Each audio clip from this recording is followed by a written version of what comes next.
Este material es para aprender electrónica básica desde cero, cuyas lecciones van a estar en un orden que considero apropiado para no tener confusiones en el camino, y de manera breve con la menor cantidad de tiempo posible en cada uno. Es decir, justo lo necesario en cada punto, y lo puedes ir ampliando por tu cuenta. Te servirá como base para entrar y profundizarte en la electrónica de manera autodidacta. Antes que nada, hay que mencionar que es necesario tener conocimientos de electricidad básica, pero no se preocupen, porque aquí se enseñará un poco sobre eso para que no tengas que ir lejos para buscar información. Un poco de historia. En 1904 se inventó el diodo de vacío y en 1906 se inventó el tríodo. Sirvió como base para inventar el bulbo y con esto se fabricaron los primeros amplificadores de sonido y hasta la televisión. En 1948 se inventó el transistor de unión, el cual permitió que los aparatos electrónicos fuesen más pequeños y usaran menos tensión. En 1958 se hizo el primer circuito integrado, y el cual alojaba 6 transistores en una misma pieza, lo que ayudaba a disminuir aún más el tamaño de un aparato. Por el paso del tiempo se hizo posible hacer que una enorme calculadora ocupara la palma de una mano años después. Actualmente compite en hacer los aparatos electrónicos cada vez más pequeños como las computadoras y además cada vez más poderosos como en los smartphones. Entonces, la electrónica es la ciencia que estudia el funcionamiento de los electrones mediante elementos electrónicos tales como diodos, transistores, circuitos integrados, etc. Diferencia entre electricidad y electrónica. La electricidad estudia el funcionamiento de los electrones bajo elementos eléctricos y la electrónica estudia los electrones bajo elementos electrónicos y adiciona también la electricidad. Circuito simple. Es un circuito que conforma puramente una fuente de alimentación, un switch y una bombilla. Es lo mínimo que necesitas para ponerlo en práctica para aprender electricidad. Una fuente de alimentación puede ser una batería, un generador o incluso una fuente que funciona con componentes electrónicos. La carga. Se le llama carga al dispositivo que tiene que alimentar una batería o fuente de alimentación, y en este caso la bombilla es la carga. El voltio es la medida de tensión, lo cual es la diferencia de potencial entre dos puntos. En una batería, por ejemplo, sería entre el polo positivo y el negativo. Un ejemplo práctico. Conecto esta bombilla a esta batería de 3.7 voltios. Y aprecien este brillo.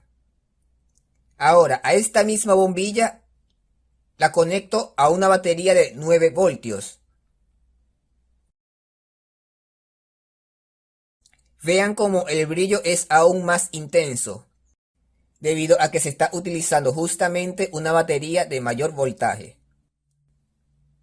El amperio es la medida de intensidad y es el flujo de electrones circulando en un circuito. Es un valor que poseen las fuentes de alimentación para indicar su capacidad y en las cargas para indicar su consumo. Por ejemplo, si tenemos una fuente de 3 voltios por 1 amperio, podemos alimentar una bombilla de hasta 3 voltios por 1 amperio o menos, y se iluminaría con el brillo esperado. En cambio, si usamos una bombilla de 3 voltios por 2 amperios o más, la bombilla encenderá, pero con un brillo menor al esperado, ya que la intensidad es insuficiente y el voltaje de la fuente puede disminuir, lo que se conoce como caída de tensión. El amperaje en la bombilla es el consumo e influye con la duración de la batería. Cuanto mayor sea, más pronto se agota. El vatio es la medida de potencia, lo cual es la tasa de energía que se produce o consume. También se asocia a la cantidad de calor que generan los elementos eléctricos o resistivos al paso de los electrones. En pocas palabras, es la unidad para potencia y se mide en vatios. Algunas unidades básicas y términos en electricidad.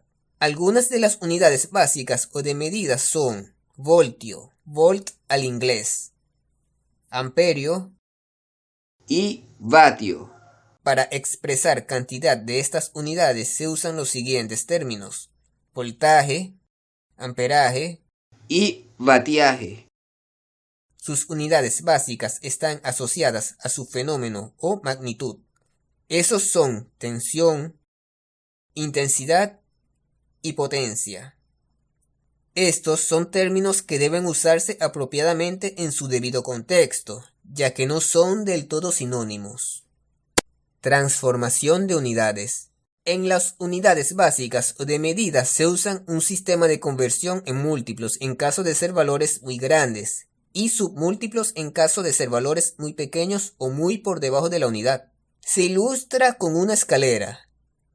En el escalón del medio entra la unidad al cual manejar. Por ejemplo, vatio. Escalones encima están los múltiplos y escalones abajo están los submúltiplos. Para convertir un valor a uno o varios escalones encima, se divide entre 1000 por cada escalón. Es decir, si por un escalón pasado dividimos 1000, al segundo escalón encima agregamos otros 3 ceros, y así para cada escalón que se suba.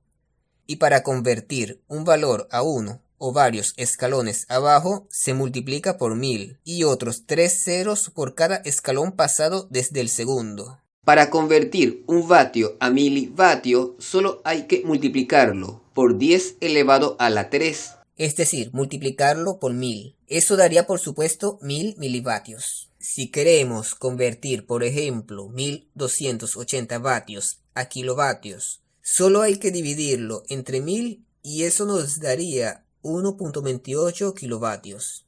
Ahora, ¿qué pasa si toca saltar 2 escalones o más? Por ejemplo, si queremos convertir 43.200 microvatios a vatios, solo hay que dividirlo entre 10 elevado a la 6, es decir, 1.000.000, ya que se agrega 3 ceros por cada escalón, y eso daría en efecto 0.0432 vatios. Unidades prácticas. Se muestra una tabla de unidades y a cuánto equivalen. Un kiloohmio equivale a 10 elevado a la 3 ohmios y un microamperio equivale a 10 elevado a la menos 6 amperios.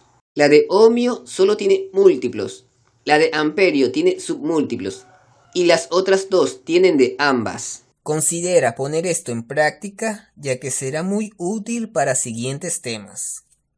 Pilas y baterías en serie y en paralelo. Para conectarlas en serie, se conectan de la siguiente manera: positivo de una al negativo de otra, y los otros dos polos libres alimentan una carga.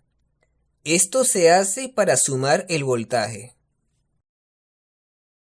Para conectarlas en paralelo, se conectan así: negativo con negativo y positivo con positivo.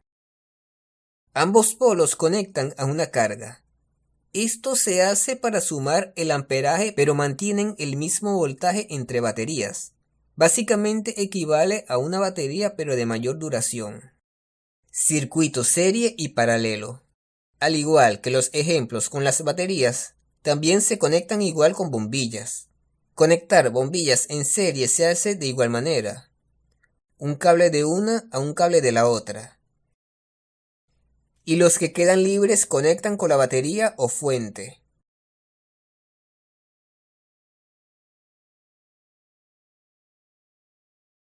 Para que la iluminación de esas bombillas sean óptimas, se prefiere que sean iguales y que la fuente tenga el voltaje suficiente.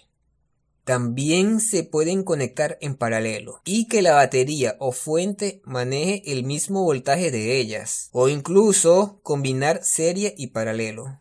AC y DC. Las baterías proporcionan DC, lo que significa que el positivo siempre es positivo y negativo siempre es negativo, pero sin hacer variaciones de voltaje. Si pudiéramos ver su flujo eléctrico en un gráfico, tendría una forma de línea horizontal perfecta por no tener variaciones.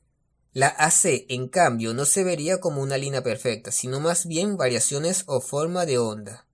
Como en el caso de la toma eléctrica de la casa, se le llama alterna, ya que la misma alterna su polaridad entre dos puntos. Es decir, intercambian positivo y negativo entre esos dos puntos a una cierta cantidad de veces por segundo, hasta obtener una frecuencia, la cual se mide en hercios. Y en las tomas eléctricas de las casas son 50 hercios o 60 hercios, dependiendo del país. Por poner un ejemplo, es como si alimentamos una bombilla con una batería y a esta intercambiamos las conexiones de la batería cierta cantidad de veces por segundo. Imagina generar 60 hercios. Se necesita girar la batería 120 veces por segundo para que sea 60 hercios. Es decir, el doble de veces para que pueda completar cada ciclo para dicha frecuencia. Dicho en otras palabras, se dan dos cambios de sentido por cada ciclo. Entrada y salida. Se les llama entrada o salida a algún conector o conexión según la dirección de su flujo eléctrico. Es fundamental tener esto en cuenta para siguientes lecciones. El transformador es un embobinado cuya función es disminuir el voltaje que ingresa en su entrada hacia su salida, o incluso elevarlo dependiendo de sus características y al cual fue diseñado. Tiene dos embobinados. Uno hace de entrada de alimentación y otro hace de salida. El embobinado de la entrada se conoce como primario y el de salida es secundario. Estos solo funcionan con AC. Si intentas alimentar con DC, no se presentaría ninguna tensión constante en su secundario. En el primario o entrada de alimentación se conecta directamente al 110 o 220 voltios.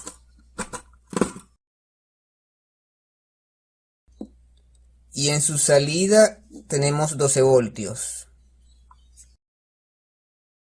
Y la bombilla es de 12 voltios. Si yo conecto la bombilla directamente al 110 voltios, la quemaría de inmediato. Este transformador es de 110 voltios a 12 voltios. Cabe mencionar que hay muchos tipos de transformadores, y el que se abarcó hoy fue el de carcasa o núcleo de láminas de acero eléctrico. La resistencia. Componente cuya función es oponer el paso de flujo eléctrico de electrones, limitándolo a una determinada capacidad y se mide en ohmios. Para una demostración, se conecta una de estas en serie con una bombilla y se conecta una batería en sus terminales libres.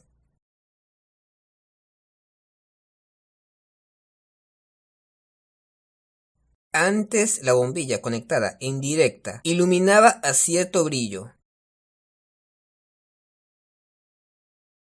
Ahora con esto ha disminuido su brillo, ya que no deja pasar toda la energía de la batería hacia la bombilla.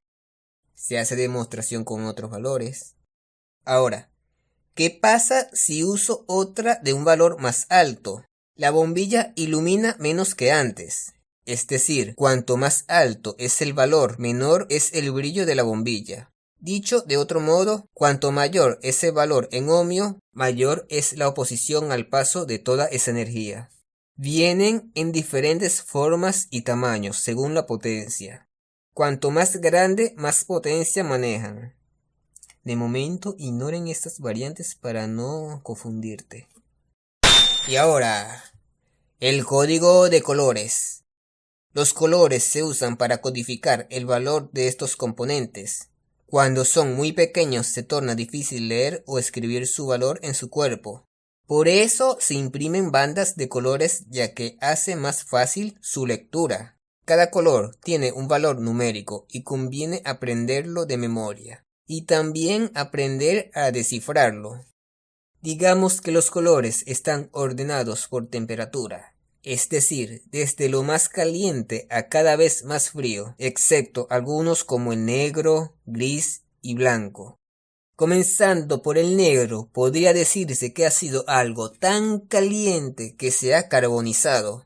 Este vale 0. El siguiente color tendría un tono más bajo pero menos caliente. Es el café y vale 1. Fíjense que en este orden cada vez son menos calientes hasta llegar a cada vez más fríos. El naranja vale 3, amarillo vale 4, y ahora viene cada vez más fríos, como el verde que vale 5, azul que vale 6, y el violeta vale 7. Y los siguientes son excepciones, como el gris que vale 8 y blanco vale 9. Ahora, ¿cómo descifrar los colores? Este componente dispone de 4 bandas de colores, de los cuales nos enfocamos en los 3 primeros. La primera banda es el primer dígito y lo anotamos. La segunda banda es el siguiente dígito y lo anotamos a la derecha del primero. La tercera banda se conoce como la multiplicadora o cantidad de ceros, es decir, se multiplica o se añade ceros a la derecha del dígito. Y aquí lo tengo. La cuarta banda es la tolerancia. Por ser oro significa que tendría más o menos un 5% del valor previsto, dado que el valor no siempre es exacto. También existen las de 5 bandas y se leen casi igual. Se empieza con las primeras 3 bandas y son los primeros 3 dígitos. La cuarta banda es la multiplicadora y la quinta es la tolerancia. Por cierto, típicamente suelen ser de 1%. El condensador, componente que almacena energía o la canaliza. Es como una batería, pero de poca capacidad. Su capacidad se mide en faradios. Sin embargo, se considera que una unidad de faradio es muy grande en la electrónica. Por eso se usan cantidades muy pequeñas y sus submúltiplos como el micro, nano y pico. Mientras que condensadores de 1 faradio aproximadamente se usan en entornos específicos como el car audio. Algunos condensadores tienen polaridad, indicando el negativo con una banda blanca o negra en el cuerpo. Otros no tienen polaridad y estos frecuentemente se usan para canalizar energía pulsante o AC. Los parámetros más importantes en condensadores son la capacidad y el voltaje máximo que soportan. El voltaje máximo en el condensador interfiere con el tamaño físico. Una demostración del funcionamiento de un condensador. Conecto condensador a una batería, en donde positivo con positivo y negativo con negativo. Temporal. Ya está, suficiente. Ahora le conecto este dispositivo luminoso. En lo que complete el circuito, fíjense bien, este iluminó pero se descargó de inmediato, ya que tenía almacenada energía hasta cierta capacidad. Así es como funciona un condensador. Tipos de condensadores. De los más comunes. Electrolítico. Electrolítico lleva una sustancia líquida adentro. Estos llevan escrito su valor tal cual. Poliéster y cerámico. Son secos por dentro. Estos suelen llevar escrito su valor de varias formas. A veces escrito en microfaradios, nanofaradios o picofaradios tal cual. Y a veces de esta otra.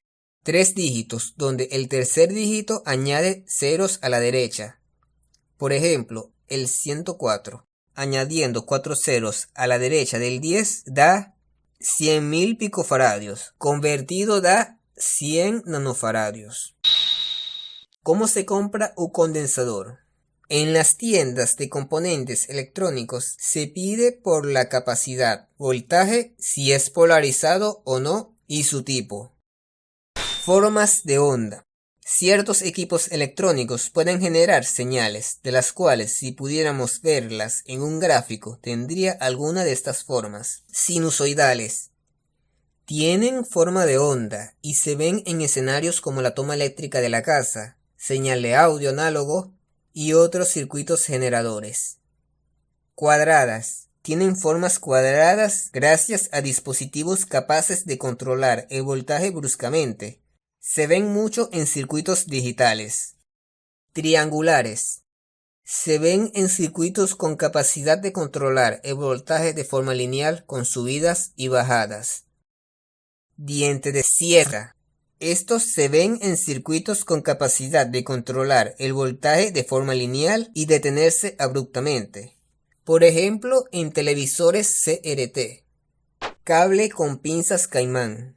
Es un trozo de cable cuyos extremos están unidos a la parte metálica de una pinza y cubiertas con unos aislantes flexibles. El multímetro o tester es un dispositivo casi indispensable en el taller o laboratorio de un técnico electrónico. Los hay análogo o de aguja y digital, cuyas funciones permiten hacer las siguientes lecturas. Medir voltaje en DC. Para poder medir en DC en un multímetro analógico hay que tener en cuenta las polaridades de las puntas y la escala que se seleccione. Por ejemplo, si yo quiero medir una batería de 3.7 voltios, selecciono una escala que sea algo superior a lo que se va a medir. En este caso 10 voltios, porque si selecciono 2.5 voltios, la aguja lo va a superar. Entonces, para medir una batería, al ser DC, conecto negativo con negativo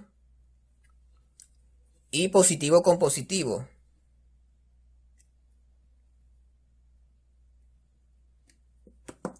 Y aquí está dando lectura. Está dando cerca de 4 voltios. Hay que tener en cuenta el ángulo, la posición del multímetro ante la vista, porque si lo inclinamos mucho va a parecer que está leyendo otro valor, es decir, no estamos apreciando la lectura apropiada. Si yo eligiera una escala menor, 2.5, se sobrepasa la aguja. Si yo selecciono por ejemplo la de 50 voltios, tengo que fijarme en la escala de 50 voltios. Y en efecto está marcando cerca de unos 4 voltios. Ahora, con el tema de la polaridad, si yo pongo positivo con negativo, pasa lo siguiente. La aguja se mueve hacia el otro lado. Por eso es importante tener en cuenta las polaridades del multímetro cuando medimos en DC. ¿Qué tal si medimos con una batería de 9 voltios? Negativo con negativo y positivo con positivo. Ahí está leyendo más o menos 9 voltios. Mientras que la escala, al final el tope está en los 10 voltios. Ahora, en un multímetro digital, para medir en DC, debo buscar la letra V, esta, aquí, la que está en la parte blanca, la V, con el símbolo que pone una línea y otras 3 líneas pequeñas abajo. Esa es DC. Selecciono para medir una batería de 3.7 voltios. La escala más cercana posible con tal de que no lo sobrepase. En este caso seleccioné 20 voltios. No puedo seleccionar 2 voltios ya que lo sobrepasa. ¿Quieren ver? Entonces, negativo con negativo y positivo con positivo. Se excede, dice OL. Así se comporta la pantalla. Entonces debo seleccionar la siguiente escala y mido 4 voltios. Está marcando en este multímetro. Si yo mido una batería de 9 voltios, negativo con negativo y positivo con positivo, 9.8 voltios. Ahora, ¿qué pasa si yo invierto las polaridades de las puntas? Pongo el positivo en el negativo y negativo en el positivo. Fíjense que va a marcar igual el voltaje, pero marca una línea a la izquierda, es decir, está marcando menos 9.8 voltios. Ahora, con este otro multímetro operamos igual. Para medir DC buscamos la escala de DC. Viene siendo esta, la que tiene la letra V con la linecita encima y otras 3 líneas o puntitos por debajo. En este caso su única escala pone 1000 voltios. Entonces, si yo mido la batería, está marcando menos 9 voltios porque tengo las polaridades de las puntas invertidas. Entonces es así como se mide voltaje DC con multímetro. Medir voltaje en AC. Para medir voltaje en AC, seleccionamos la escala en donde aparezca este símbolo. Escala de 200 voltios AC. Y hasta en la pantalla pone AC. Si yo mido la línea eléctrica de la casa, estará midiendo 114 voltios, con el que estoy alimentando un transformador. Si yo mido la salida del transformador, me estará dando 11.5 voltios AC. Con el multímetro análogo, se selecciona la escala que ponga AC. En este caso 250 voltios. La más baja es de 50 voltios, pero va a sobrepasar la escala, porque voy a medir más de 100 voltios. Entonces, si yo mido la toma, me está marcando en la pantalla 100 y pico voltios. Si yo mido el secundario del transformador, me va a marcar, ve, casi no se aprecia porque tengo que bajar de escala, 50 voltios. Y en la escala de 50 voltios en la pantalla, vemos que la aguja se posiciona por donde pone 10 voltios. Es decir, está marcando algo más de 10 voltios. Con este multímetro, selecciono AC. Pongo las puntas en la toma. Me está marcando 117 voltios. Entonces, si yo mido el secundario, en AC tenemos 10 voltios. Los multímetros, cuando son muy diferentes, es posible que den lecturas un poquito diferentes. Medir amperaje. Para poder medir amperaje es necesario hacer dos cosas. Primero seleccionamos la escala, la que pone la letra A de amperio, pero en AC. Yo voy a medir en AC. En este caso, 20 amperios AC. Y segundo paso importante es cambiar la posición de la punta a el conector que ponga 20 amperios, ya que es la escala que he seleccionado. Entonces, 20 amperios por la escala que he seleccionado. Entonces, para medir amperaje se conecta en serie con la carga. Entonces, un cable para acá y el otro para acá. Entonces, me quedan estos dos cables, que si yo los uno, ilumina el bombillo, ¿verdad? Los tengo libre. Es ahí en donde coloco las puntas del multímetro. Uno por acá y el otro por acá. El bombillo ilumina normal, como si nada, pero está dando una lectura de 0.28 amperios, es decir, 280 miliamperios. Para medir amperaje en DC se hace más o menos el mismo procedimiento, pero seleccionando el símbolo de amperio DC, en este caso 20 amperios tengo seleccionado. Los cables en la misma posición. Entonces, conecto un cable que da del bombillo a la batería, una punta del multímetro al otro cable de la bombilla y la otra punta del multímetro al otro polo de la batería, ¿verdad? Entonces, mido,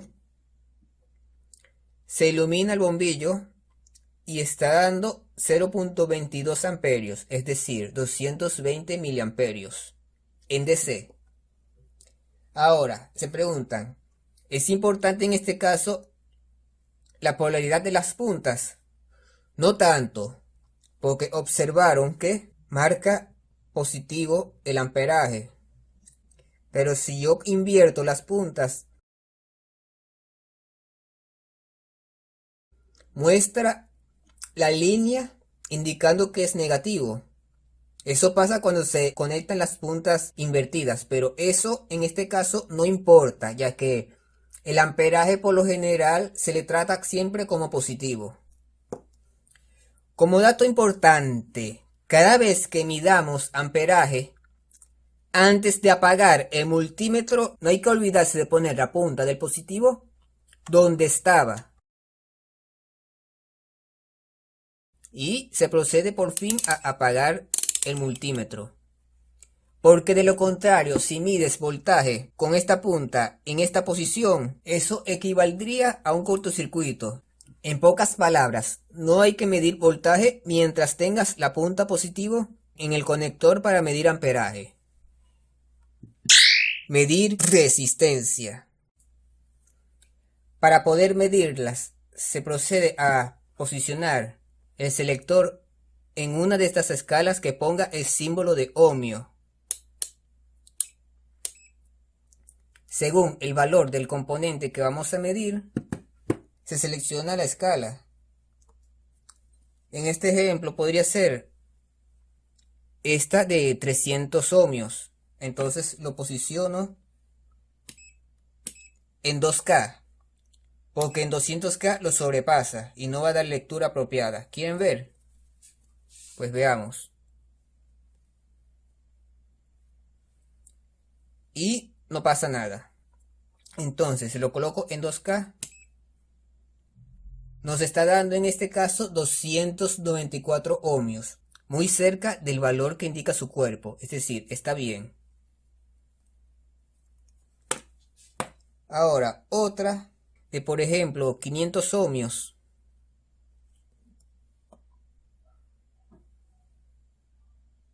No sé si se aprecia.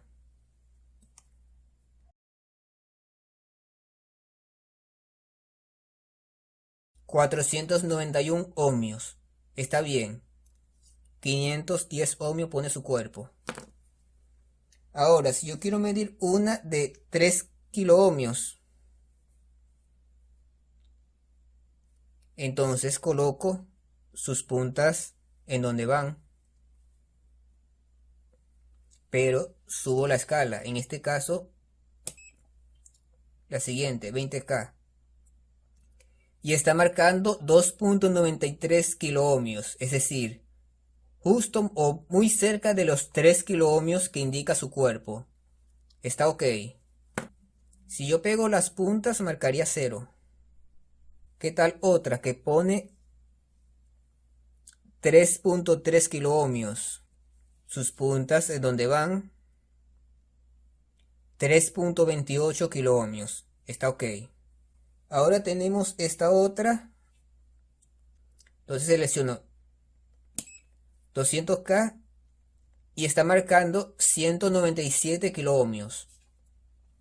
Hay que tener en cuenta que no siempre los multímetros de diferentes marcas y modelos van a marcar exactamente lo que muestra este multímetro. 197.8 kiloohmios. Si yo mido eso en otro multímetro puesto en la misma escala de 200 kiloohmios y el mismo componente, 193.5.4 kiloohmios, 193 kiloohmios. Bueno, así es como se miden estos componentes. Antes de medir resistencias hay que tomar ciertas consideraciones, en particular a partir de 1 megaohmio de escala. Al unir las puntas debe de indicar 0, mientras que separada da lo que se llama infinito, pero al tocar con los dedos a partir de 1 megaohmio de escala da lectura. Esto es porque en parte el cuerpo humano es conductor de electricidad y eso también interfiere con la medición. Puedes medir una de 100 ohmios bajo a la escala de 200. Tomándolo con los dedos no hay lectura. Si yo mido 100 ohmios, debería indicar 100 aproximadamente. Si toco con los dedos, no interfiere la lectura, por ahora. Puedo también medir una de 3,3 kiloohmios. Subo de escala a 20K y con los dedos nada. Ahora, a partir de 3,3 megaohmios, vean cómo interfiere con la lectura si mido con una de 3,3 megaohmios. Cambio a la escala de 20 mega y esta da 3,4 megaohmios, ok. Pero si yo toco con los dedos, se altera la lectura. Y si lo suelto, da su lectura actual. Sin duda, es más cómodo medir estos componentes sujetándolo con los dedos. Pero a partir de 1 megaohmio, te olvidas de esa comodidad. Toca medirlos sin tocar al menos una de sus puntas. Algunos multímetros dan este problema, que al juntar sus puntas en la escala más baja de ohmios no da 0, y eso interfiere con la lectura ya que le suma ese valor. Pero hay un truco. Se juntan las puntas hasta que dé una lectura estable. Se anota o memoriza y cuando toque medir un componente, se anota la lectura y se le sustrae el valor obtenido de unir las puntas. Y eso da la lectura que debería estar dando. Medir continuidad. Para eso hay que seleccionar la escala que tenga el símbolo que parece ser de sonido. Y en algunos multímetros marca también el símbolo de diodo. Si yo junto las puntas, emite ese sonido y la pantalla marca 0. Eso me sirve para medir cosas como por ejemplo si este material es conductivo.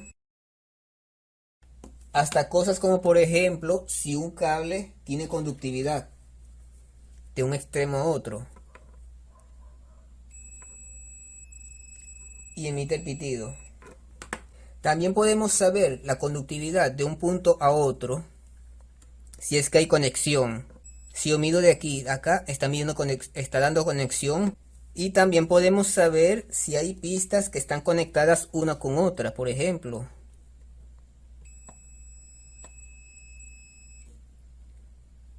O si hay cortocircuito también. Cada multímetro es posible que emita un sonido diferente. Sin embargo, los pitidos no son una alarma. Hay que tener en cuenta eso. Los pitidos pueden variar dependiendo del multímetro. En este caso, en este multímetro, el sonido puede ser cuando está midiendo algo que está... Cuando está midiendo menos de 300 ohmios. Los pitidos no son una alarma, ni tampoco hay que alarmarse. Cada multímetro tiene un sonido distinto. Así como también sonar o no si está en cierto valor ohmico. Por ejemplo, en este emite un pitido cuando hay menos de 180 ohmios. Pero en este aún menos. Y en este otro, junto a las puntas, igual emite un sonido distinto. Que sea distinto o no, no importa. Lo que hay que fijarse es en la pantalla. Es importante, más que nada. No tanto en el sonido, sino en la pantalla. Podemos medir, por ejemplo, si hay conductividad en este switch, en la posición de encendido.